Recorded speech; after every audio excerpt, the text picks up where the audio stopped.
Atlantic seaboard one fine morning in 1943, an imposing force of American naval air power proceeds to an important rendezvous. This force is the aircraft complement of a new carrier: fighters, dive bombers, torpedo bombers. With the air group commander leading everyone, they're flying out to sea to join the ship which will be their floating home and fighting base. He is one of many carriers which the American people have built since Pearl Harbor to destroy the enemy in his own part of the world, far away.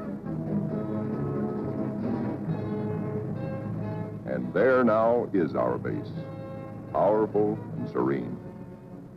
In honor of all American aircraft carriers, let us call her the Fighting Lady.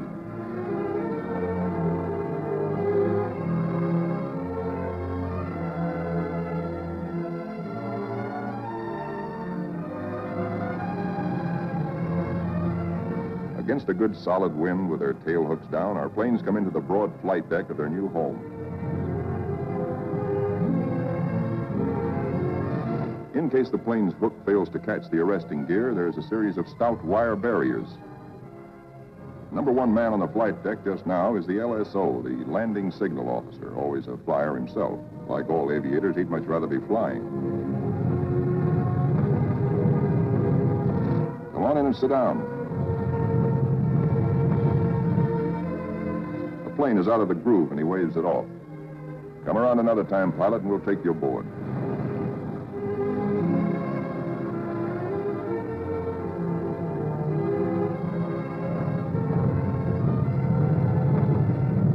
When planes land, they taxi quickly forward, out of the way.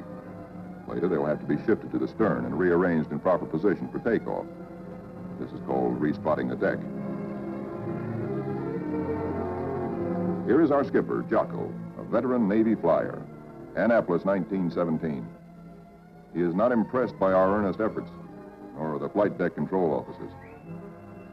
The skipper calls all hands together and gives us a piece of his mind. We'll never be ready for combat unless you flight deck crews learn right now to work as a team.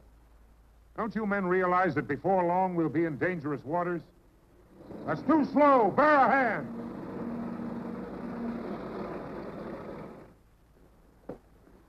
Watch out. Keep that wing clear. Get it over to starboard. Way over to starboard. Come on, get the lead out of your pants. Now, this is the way your deck should look when you're ready for action. Our ship, our Fighting Lady, is enormous, wonderful, and strange to us. From stem to stern, the entire ship is a honeycomb of watertight and flame-proof compartments. Far below the waterline are engine rooms, fire rooms, fuel tanks, and magazines packed with enough assorted high explosives to blow us all to kingdom come. The hangar deck is like a gigantic tunnel, nearly 2 city blocks long and wide enough to house 4 freight trains abreast.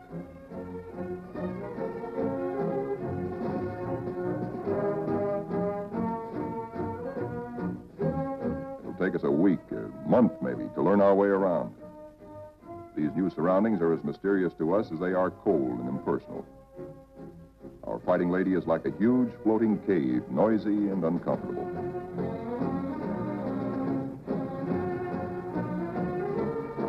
Elevators as big as a tennis court carry us topside to the flight deck.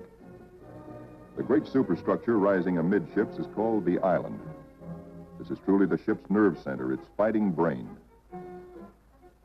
85% of us who make up the Fighting Lady's family are volunteers in this war and never been to sea before. We learned our jobs theoretically in intensive training ashore. A very short while ago, we were high school boys and college kids, or bank clerks, or farm hands, or factory workers. Now we are blue jackets and Marines, all members of a naval combat team nearly 3,000 strong. In our multitude of new tasks and duties as a team, we're very green, but curiosity and comradeship and the instinct of self-preservation are great teachers.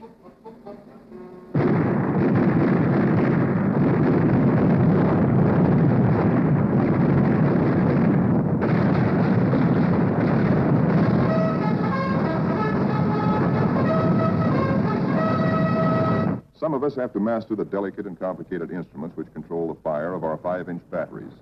the guns that must defend the Fighting Lady when enemy dive bombers and torpedo planes attack.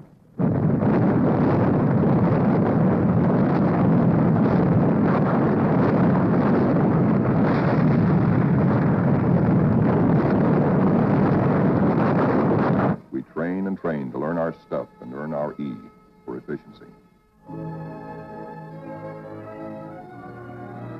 The Fighting Lady's destination is still a closely guarded secret. No one can hide the fact that we are entering tropical waters. Our ship seems more friendly and comfortable now. We greenhorns feel that a suntan will at least make us look like fighting sailors. Even our mascot, Scrappy, has been at sea longer than most of us.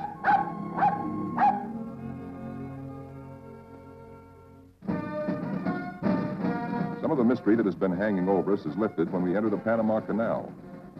There's a lot of unprofessional nervousness about whether or not we're too big to get through the locks. By using lines instead of fenders, we do get through. As the naval constructors knew all along we would. Come on, hop aboard. We're going places. For 2 cents, I would. You know, anybody want to swap?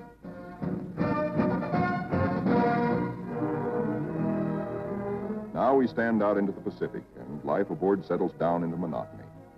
Here are our aircraft pilots, officers all. Ship's company called them the Glamour Boys. They are the men who fly and fight our planes. All the efforts of all the rest of us are concentrated on putting these people into the air and getting them back again. Most of us are hiding a certain amount of nervousness and anxiety, for many of us are Johnny-come-latelys, reserve officers who only recently learned to fly at Corpus Christi and Jacksonville. Others among us are specialists who trained at Quonset Point, Rhode Island. Reserves are called by the regulars, in a friendly way, 90-day wonders. In return, the Annapolis regulars are called the trade school boys. But whether Quonset or Annapolis, all are bound together in the fraternity, the close fellowship of Navy men.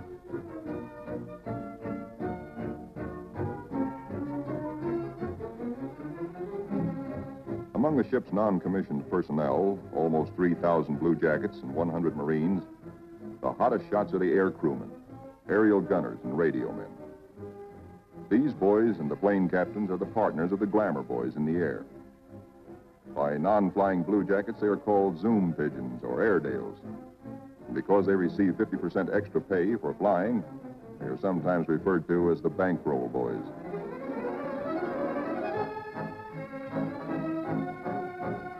Everybody aboard ship backs up the flying group. This requires the efforts of all manner of people. Many of the jobs are far from glamorous. All the little tasks and services you find along Main Street must be performed by some members of our carrier's crew. For though the Fighting Lady is a powerful ship of war, she is also a sizable American community. Its population must be supplied with all the necessities and some of the comforts of home. Doc Sorensen, the pharmacist mate, is just like a village druggist.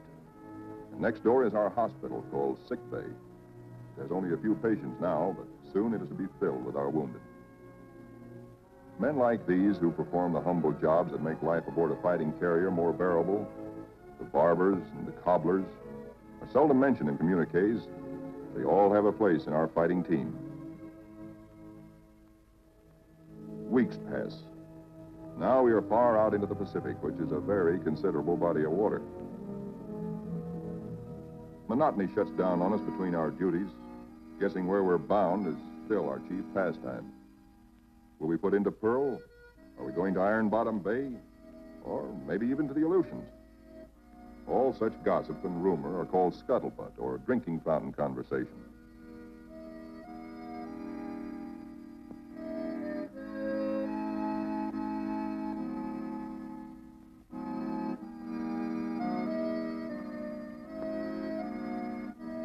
Throughout the ship, men get together in little groups to take refuge from the heavy burden of waiting for something to happen.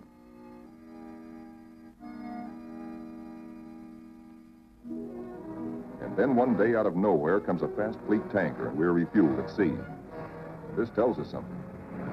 This tells us that we are not going to Pearl or any other land base for a long, long time.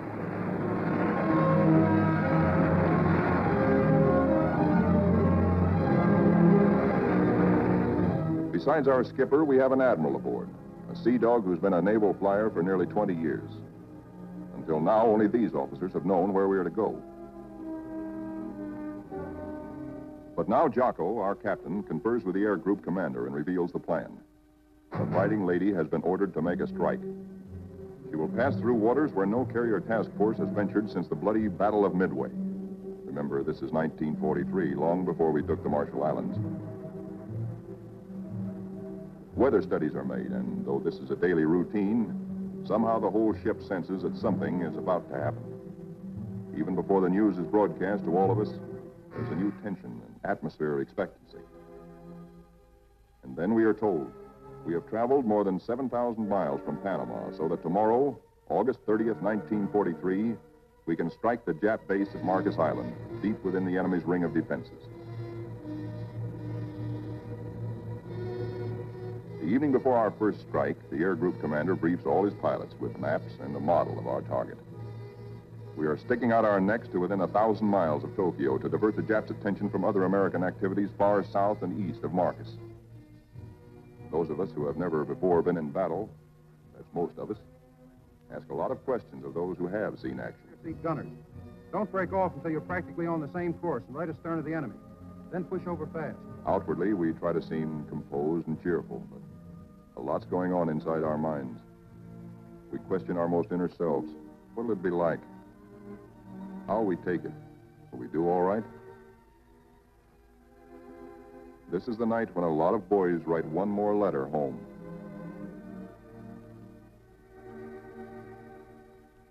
Among those playing acey-deucey in the wardroom is a chubby 23-year-old from Eureka Springs, Arkansas, Lieutenant E.T. Stover, nicknamed Smokey.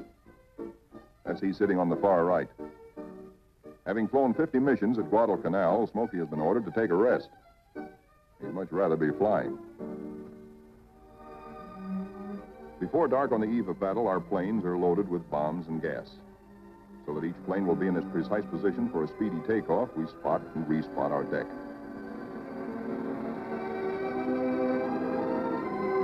Now all is perfect. We will strike at dawn. And now, GQ, General Quarters.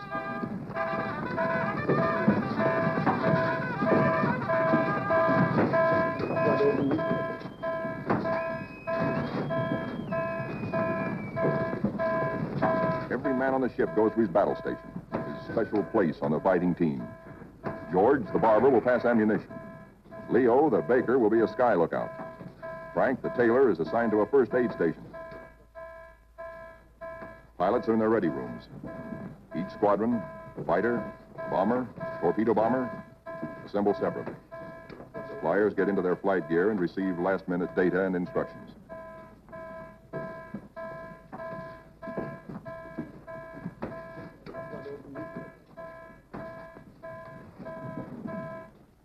On the flight deck, our first battle dawn awaits us. Our whole ship is on hair trigger. The Fighting Lady is hardly 100 miles from the first target of her career. These last few minutes before the order for our first action are the toughest time of all.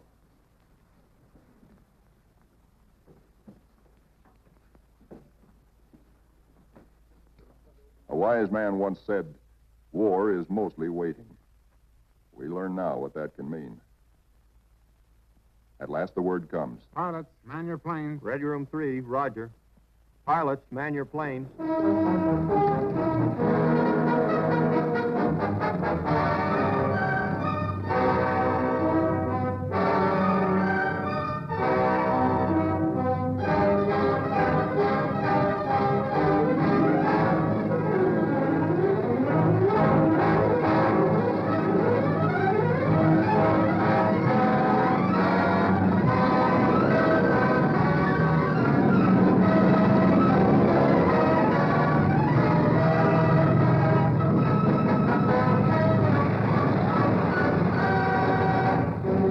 Fighters take off first to form cover aloft for the other squadrons. Then the bombers, heavy laden with destruction.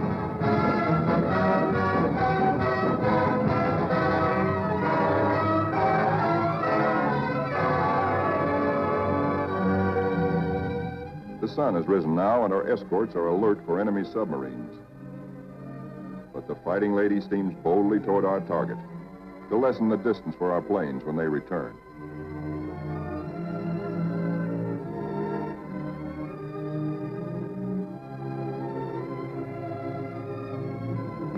radio plotting room is the electric eye and ear by which the Fighting Lady detects and keeps tab on all planes and ships for miles around us. Smokey, the fighting ace from Arkansas, has been put in charge of this room for our big day. Hunched among his assistants, Smokey is like a super quarterback on a super football team. He is in constant touch with our entire air group.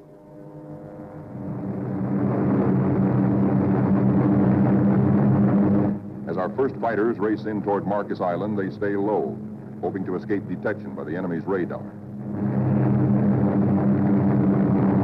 Then they climb suddenly and dive, a surprise strafing attack on the enemy's airstrips. These red balls floating up at us so lazily are anti-aircraft fire. There is 3 times as much of it coming up at us as we can see, because only 1 shell in 3 is a tracer. What look like fiery polywogs are tracers from our own wing guns. The Yak-X is much heavier than expected, but through it we go to knock out enemy bombers on the ground. All through these battle pictures, realize that we are looking straight down our own gun barrels. These pictures are taken automatically by the same mechanism that operates the guns. Pictures even shake with the gun's recoil. Our eye is now the very eye of our fighting airplane.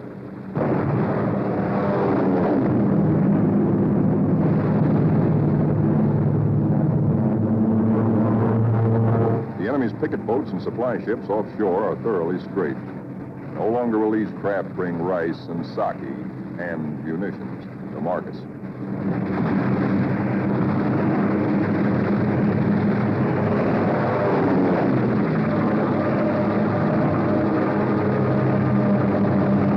Our bombers flying higher see the island beginning to burn. A moment ago, it looked like a little jade trinket in a cobalt sea.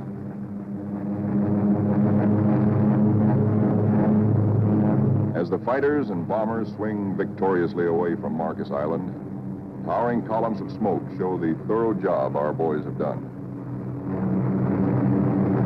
Back aboard ship, Smokey is tracking the flyers with care to be sure that none is missing and that no enemy planes are trying to follow them out to our Fighting Lady.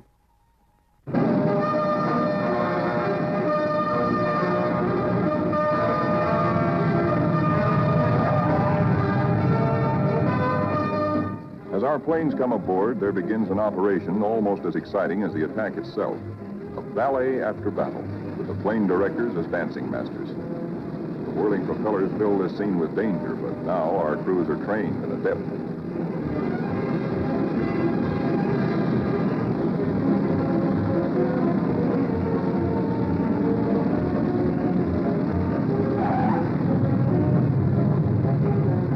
The landing signal officer performs an eloquent adagio on the Fighting Lady's stern.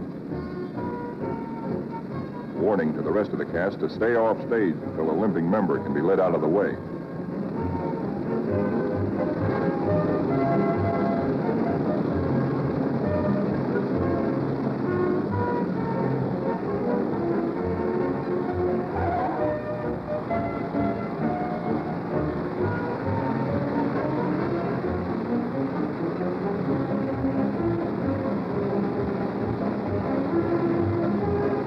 Pilots go below to report to their combat intelligence officers.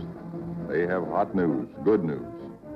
They tell what they saw and did, how many rounds of ammunition they fired, how many bombs they dropped, what they hit, what they noticed at the target that was new and different or that may need hitting again.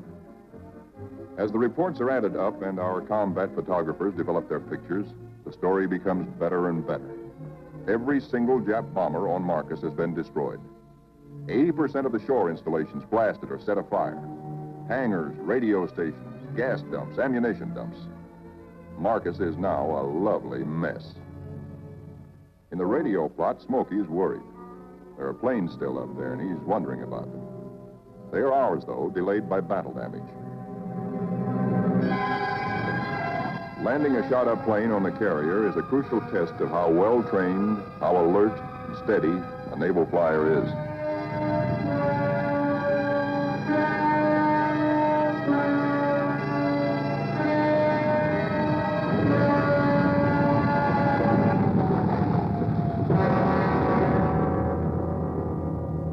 Fighting Lady now has met her enemy. And in the wardroom, the pilots who this morning felt new and nervous now talk like veterans.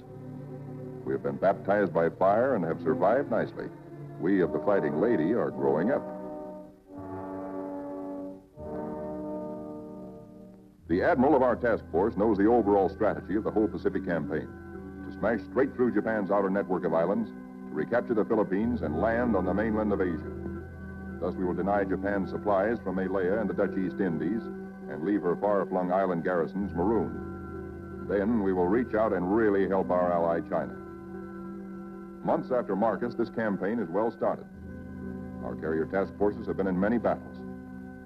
And now, early in 1944, the Fighting Lady's target is Kwajalein, in the Marshall Islands.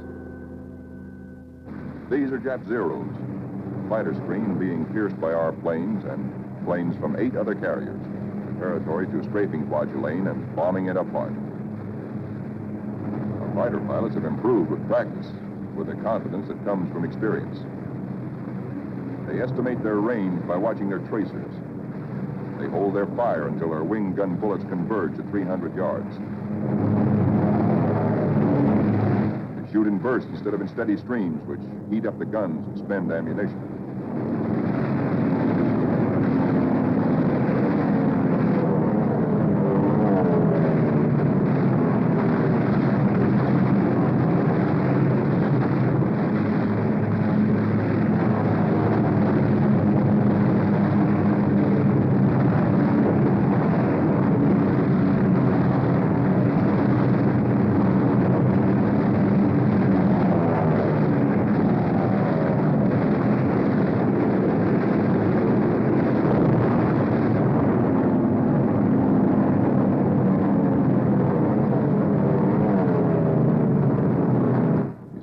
Kwajalein burning very satisfactorily. After our bombing attacks and heavy shelling by our surface ships, assault craft filled with Marines and Army hit the beaches. And very soon after that, Kwajalein is ours.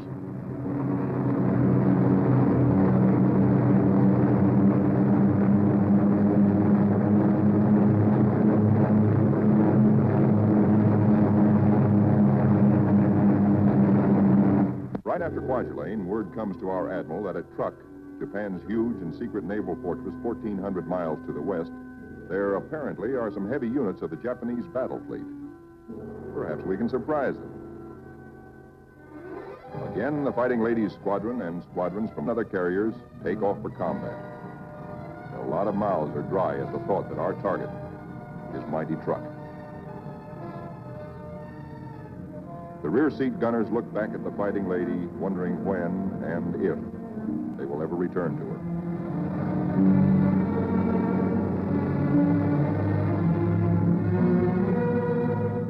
All that we know about Truk, we know from a few photographs taken by some nervy Marines on reconnaissance just 18 days ago. We hear that it is a complex of heavily fortified islands surrounded by airstrips, with naval anchorages at certain spots among the islands. For the next 2 days, more than 1,000 of our carrier-based planes are going to sweep in on Truk in relays. The planes appear to flow gently off our bow. Actually, their airspeed is a good 70 knots.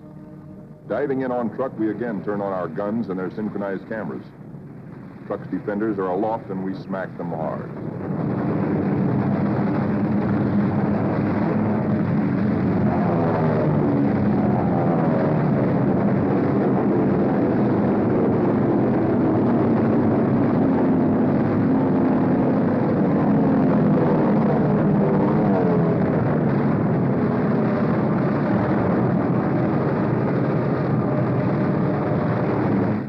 That were in men's mouths before this strike began now settle back into place and are singing once more. There's something really grand, something historic about diving in here on this place which Japan has been building and guarding jealously from all but Japanese eyes for 20 years. We dive right in low and take a good look at fighter strips, bomber bases, seaplane ramps.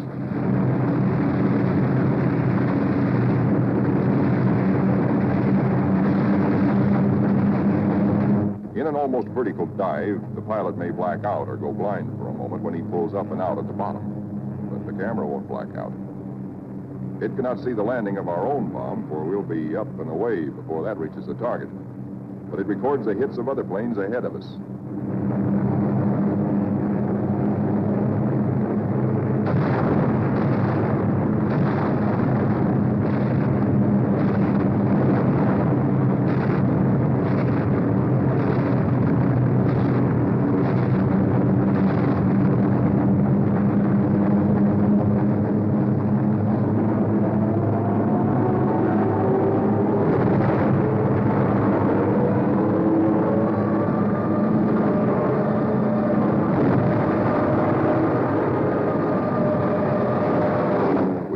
The Jap fleet here, but most of it's gone. Some lingering ships, including some of their fast fleet tankers, we find hiding in sheltered coves. The vessels which we are now strafing are other fleet auxiliaries, rice boats, transports, and ammunition ships.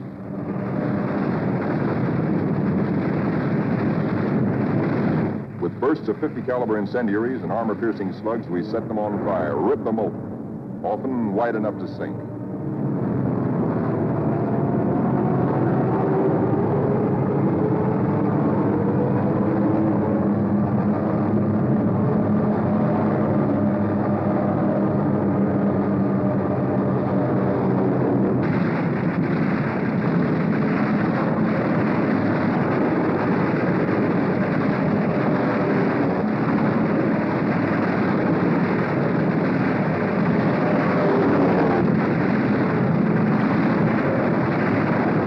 Ships filled with TNT is not very healthy for pilots who diet too low. But it's hard to tell who's carrying what until the big bang comes.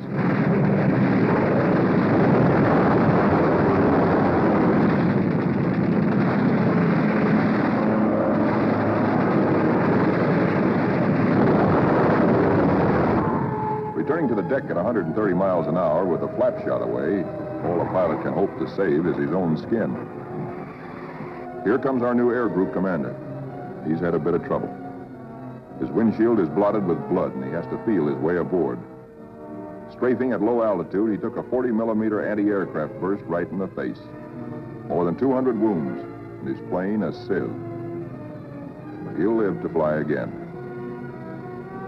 Some planes will not return, but others come back and land somehow, anyhow. Considering the toughness of truck, our losses are astonishingly light. No time is lost getting casualties below.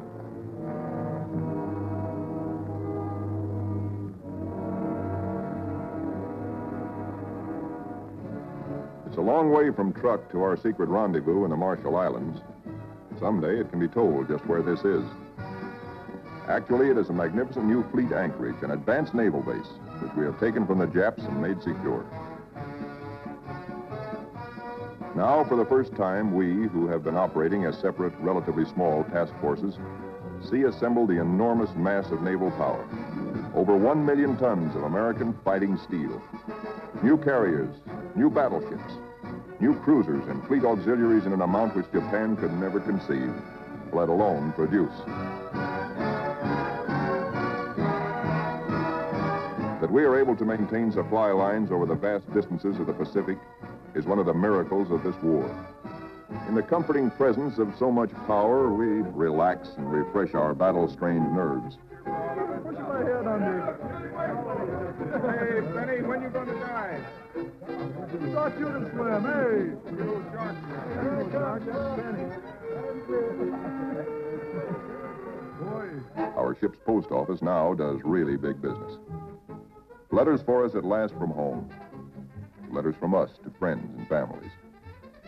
Our censors know our collective mood, our central hopes and thoughts.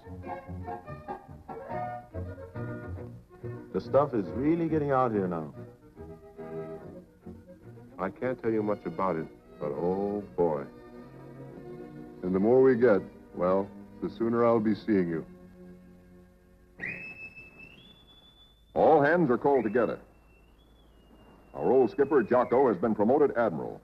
Our new one's name is Dixie. Men, as soon as I finish talking, we are getting underway. Our fighting lady is now part of what is designated Task Force 58. As you know, our final destination is a place called Tokyo. We'll have to fight hard to get there. But when we drop our hook at Yokohama, I'm going to throw a party. All hands are cordially invited.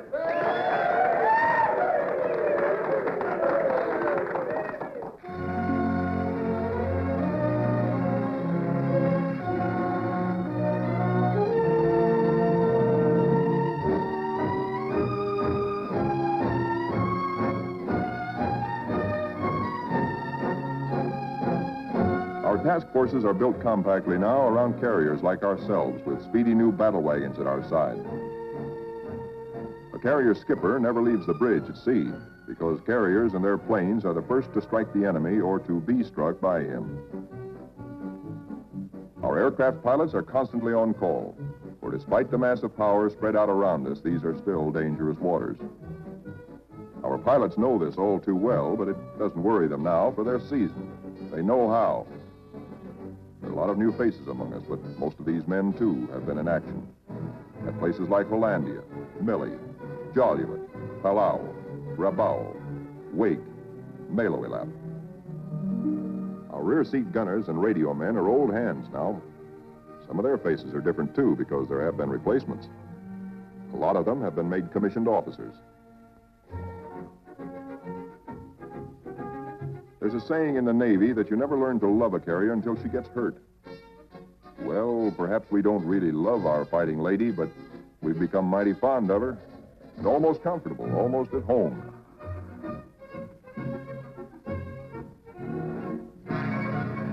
Occasionally, our shipboard movies bring us that one thing we crave the most, one touch of something utterly American, one deep breath of home.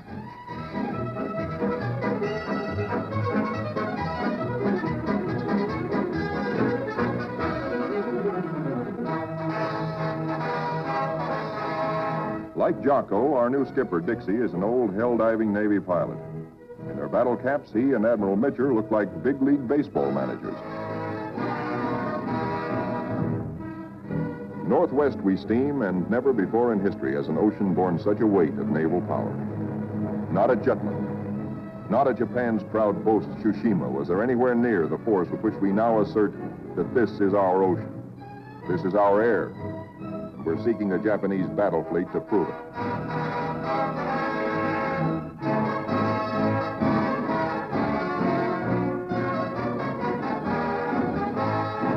With our cruisers and our biggest new battle wagons present, we are strong enough to hope, really to hope, that we may provoke the Japanese fleet into accepting a fight.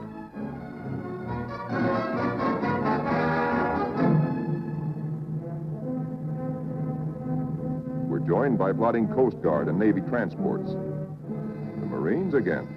So, another amphibious assault is cooking.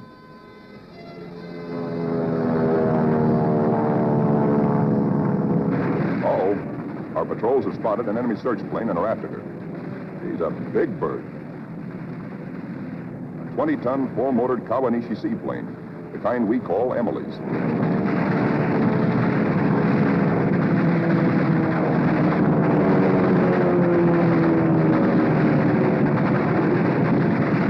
Emily's a tough old girl.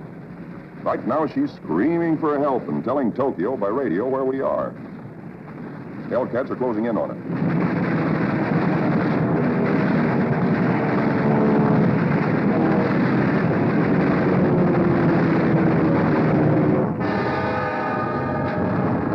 So long, Emily.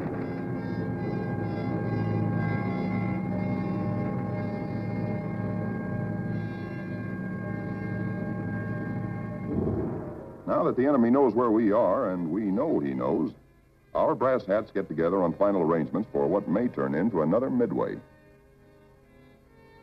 Our objective, first of many in our drive through to the Philippines and China, will be the Marianas.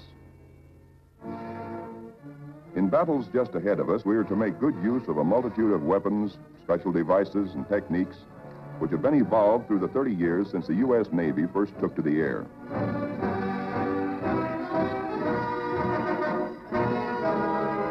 Not only did our naval flyers create the aircraft carrier itself, but it was they who devised the torpedo plane and invented and perfected dive bombing.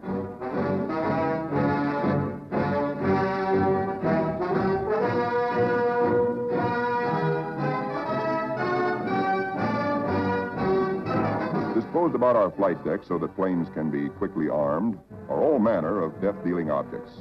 500, 1,000, and 2,000-pound bombs. We have torpedoes and incendiaries, and a kind of anti-personnel bombs we call daisy cutters.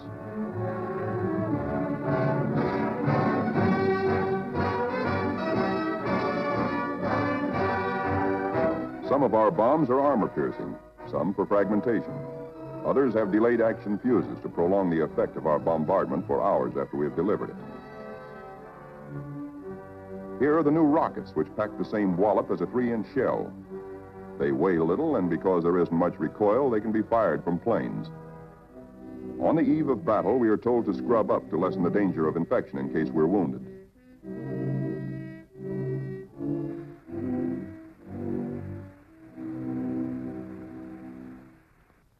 As well as our bodies, most of us prepare our souls.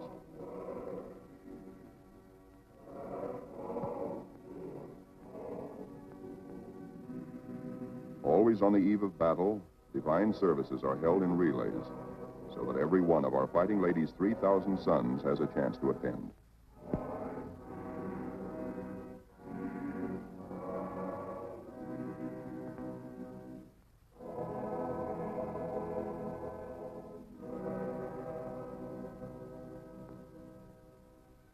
As the eve before battle lengthens, there is the usual waiting. Again, we're reminded that war is mostly waiting.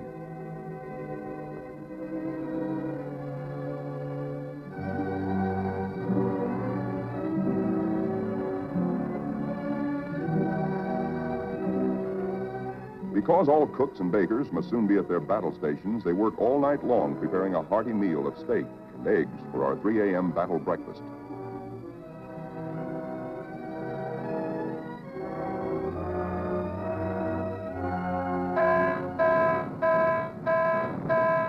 You're being attacked.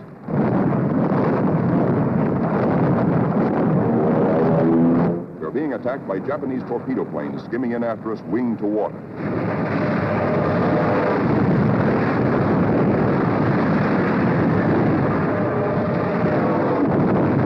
All they want is one hit on our flight deck.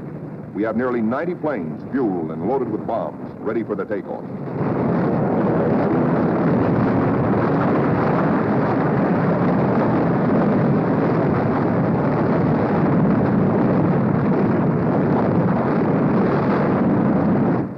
Patch of flame is a burning Jap.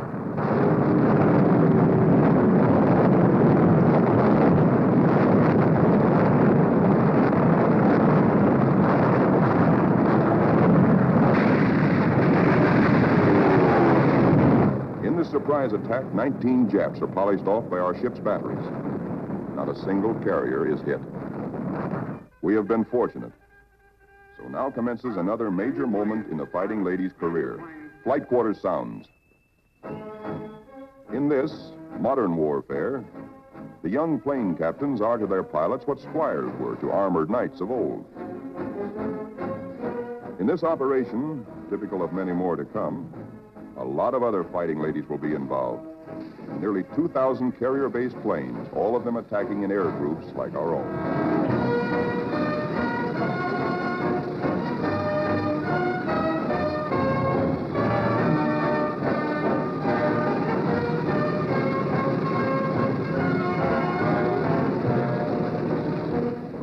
We tighten our belts and steady our hands as our Navy makes progressively bigger attacks nearer and nearer the heart of Japan.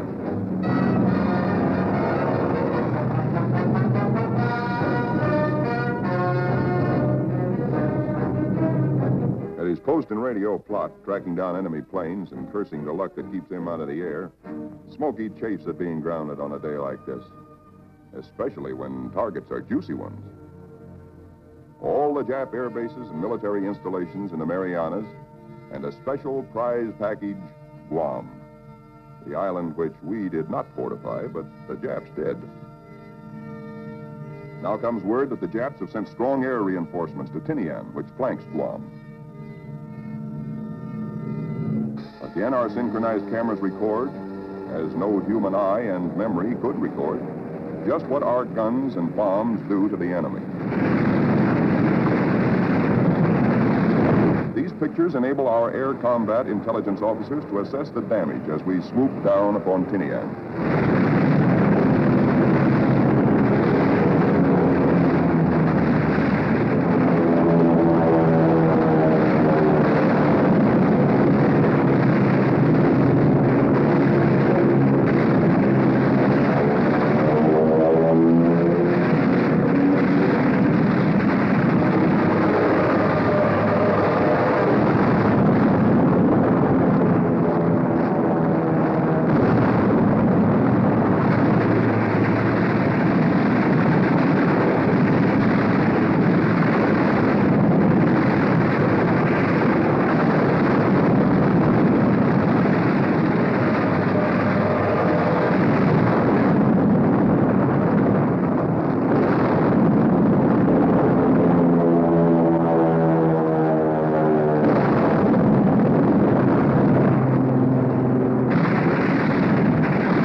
While our planes return for more fuel and ammunition, the surface vessels take over.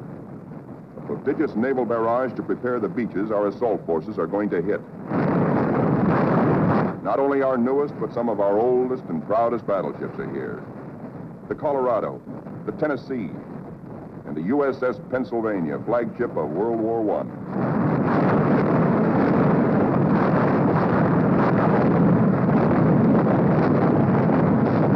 Winging home to the Fighting Lady, several of our planes, crippled, make a game attempt to land. Now is when the landing signal officer must judge not only the speed, but estimate the battle damage of planes like these.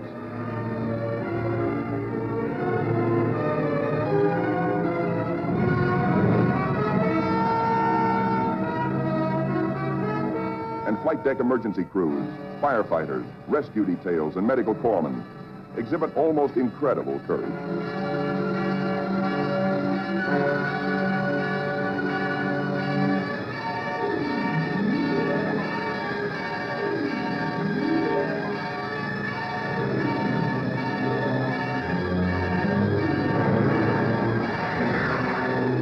The pilot of a torpedo plane has been unable to release his load of incendiaries.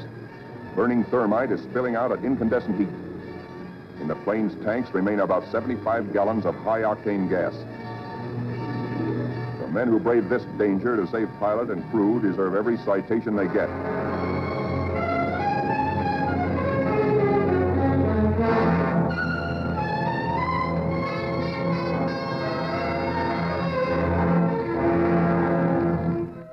In the ready rooms, intelligence officers question battle-weary pilots.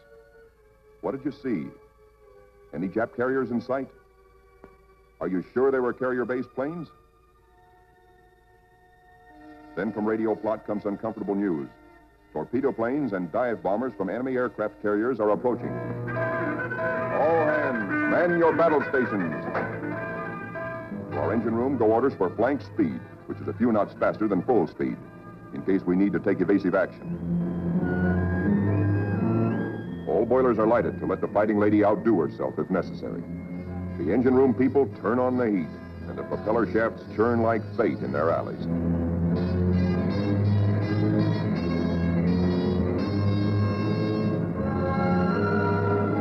The Fighting Lady leaps through the sea on her guard.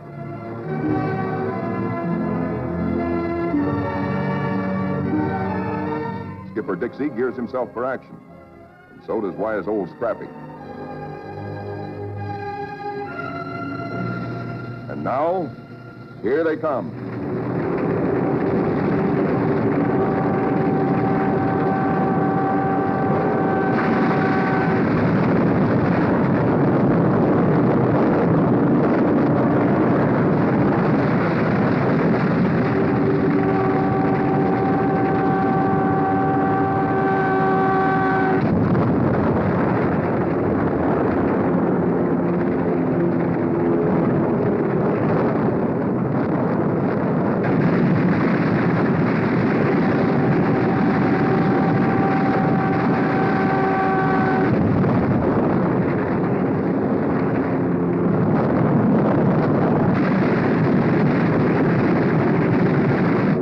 Jap Jill, torpedo bomber, miraculously keeps coming through our wall of flak. She's approaching us fast with a life that must be charmed. Our gunners throw everything they've got, but still she comes. If he ever releases that torpedo...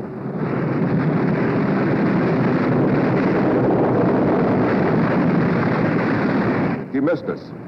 Either the pilot was already dead or his release gear jammed. When Smokey, the pride of Arkansas, hears about that one, he almost takes off. Now our reconnaissance has spotted the Japanese task forces. This is the moment we've been fighting and praying for. Every plane that can fly and every qualified pilot is ordered into the air. At last, Smokey gets his chance to fly again. Pilots, man your planes. Pilots, man your planes.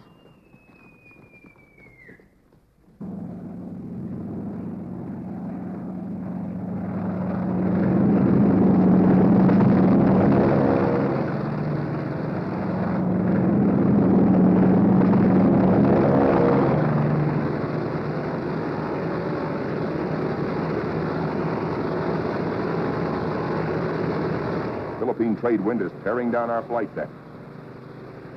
Our planes strain forward to rise into it. Our entire air group thunders out behind the group commander.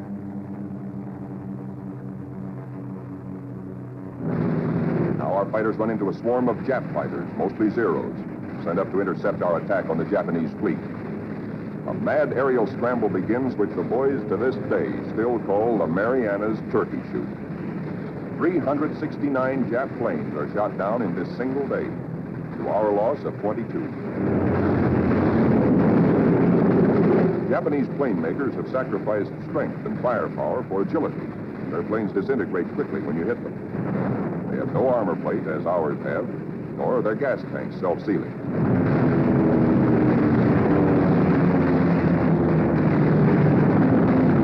These little monkeys are fancy flyers. They think aerobatics can win dogfights, whereas we believe in smooth flying and careful shooting.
Now, at last, through a late afternoon haze from high altitude, our air combat group sights the Imperial Japanese battle fleet.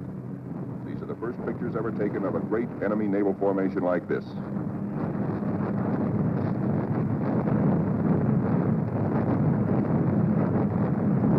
There it is, that Imperial fleet, crawling around below us in violent evasive action.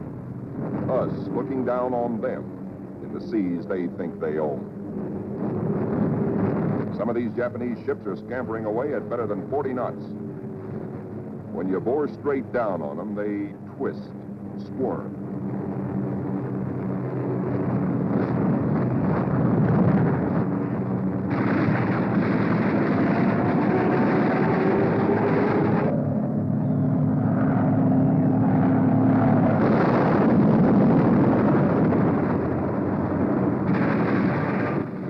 Destroyer at the bow, hoping to shoot out his bridge. And he shoots back plenty.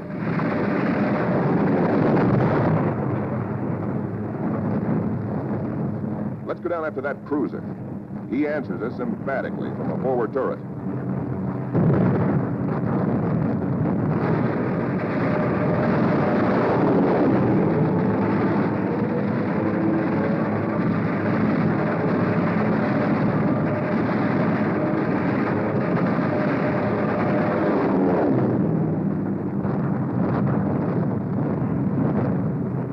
25,000-ton Jap carrier of the Hayataka class is going to get it.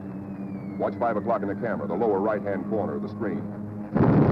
This big flat top gets it where the turkey got the axe.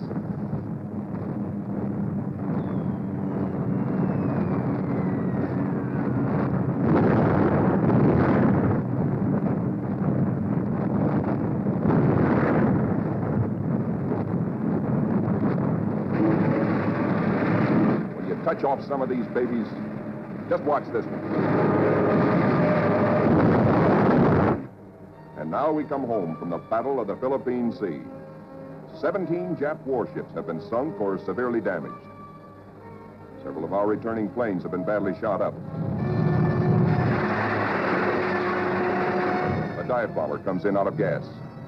He pulls off to starboard, but noses over because his wheels are down.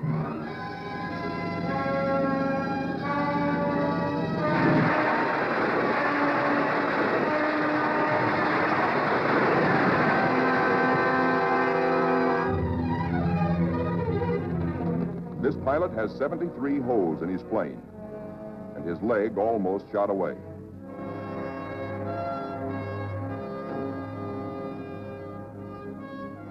To clear the deck for other planes, number 30, badly damaged, is jettisoned, given the deep 6.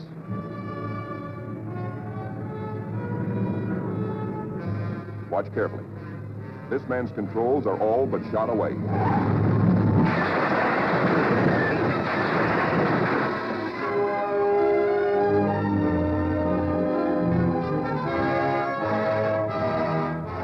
Steps out of it, smiling. And now it is time to paint up the scores. On this fine morning, just a year after being commissioned, the Fighting Lady is beginning to look like a stamp album. She has done her share, amassing Task Force 58's grand total of 757 Jap aircraft destroyed in a 2-week turkey shoot.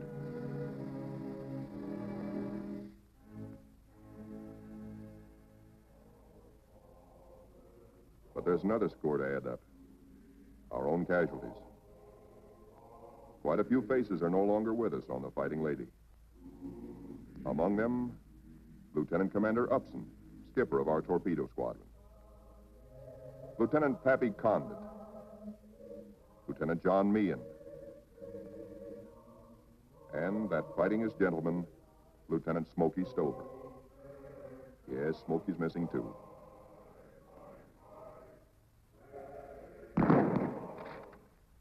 Salute them under their country's flag. For they were brave. They were gallant. Others will come forward to take their places. For the battles we have fought on the seas and in the sky are only the beginning. Still hungry for battle will steam our carrier. Serene, powerful, unafraid. She and her planes will come home again someday, God grant. But not until the bitter, glorious end. For she is, and we salute her, the Fighting Lady.